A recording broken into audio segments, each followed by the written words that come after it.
C'est l'heure de votre journal des sports, on fait le tour des résultats du week-end en Vendée. Ouvrons notre chapitre basket pour commencer. En Élite 2, Challans recevait Antibes pour la 21e journée. Et si les premières minutes sont équilibrées, c'est Antibes qui prend rapidement l'avantage et mène 21-13 à la fin du premier quart-temps. À la mi-temps, l'écart a grandi et atteint 48-31.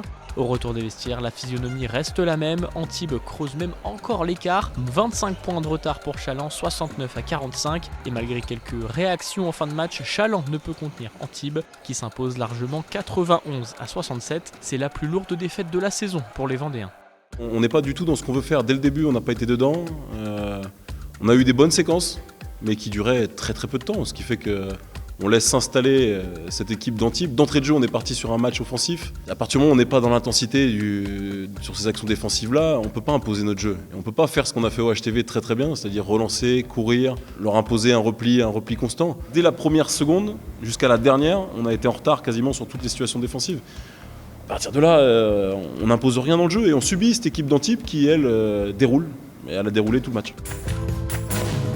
En National 1, 22e journée, les Sables recevaient Fougères pour un choc de haut de tableau. Les Vendéens commencent fort et prennent un léger avantage à la fin du premier quart-temps, 26-20, et maintiennent la pression jusqu'à la mi-temps pour compter un avantage de 11 points, 56-45. Au troisième quart-temps, les Sablés connaissent un petit passage à vide, ce qui permet à leur adversaire de revenir et de reprendre même le contrôle du score, 71-68. Mais dans le dernier quart-temps, les Sablés reprennent le dessus pour s'imposer finalement 90-85.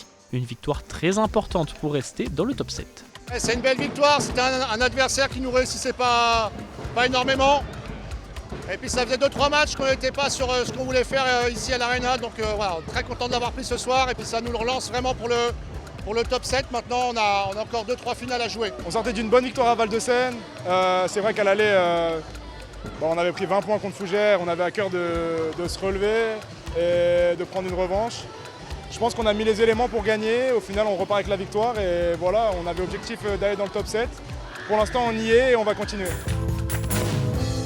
En ring hockey, pour la 11e et dernière journée de la phase allée, la Vendéenne, leader invaincu, recevait Saint-Omer, son dauphin. Et ce sont les visiteurs qui ouvrent le score très rapidement à la 2e minute. Mais la Tangeflo égalise pour les Lyonnais. La première mi-temps se termine sur un score d'égalité 1 partout. Au retour des vestiaires, Saint-Omer reprend l'avantage et malgré plusieurs occasions pour les Lyonnais, pénalty et même un poteau, ce sont bien les visiteurs qui inscrivent le 4e but de la rencontre en contre-attaque dans la cage vide. Saint-Omer s'impose donc 3-1 et inflige à la Vendéenne sa première défaite de la saison et lui prend même la place de leader. On a réussi à les battre avant les vacances, donc on savait qu'ils allaient venir plus méfiants, on va dire, avec d'autres intentions. Je pense qu'ils ont fait un bien meilleur match qu'en décembre. Voilà, on est tombé sur un très bon gardien en face. Je pense qu'on fait un bon match dans l'ensemble, mais ouais, on a raté beaucoup l'occasion. Leur goal fait un très bon match. On n'a pas eu cette petite chance, mais je pense que c'était un très beau duel. A noter en football la victoire 4-2 des Lyonnais contre Granville qui leur permet de reprendre la première place en National 2. C'est la fin de ce journal des sports, ne manquez pas 85 chrono ce lundi à 18h48, 35 minutes de direct avec invités et chroniqueurs pour revenir sur toute l'actualité du sport vendéen ce week-end.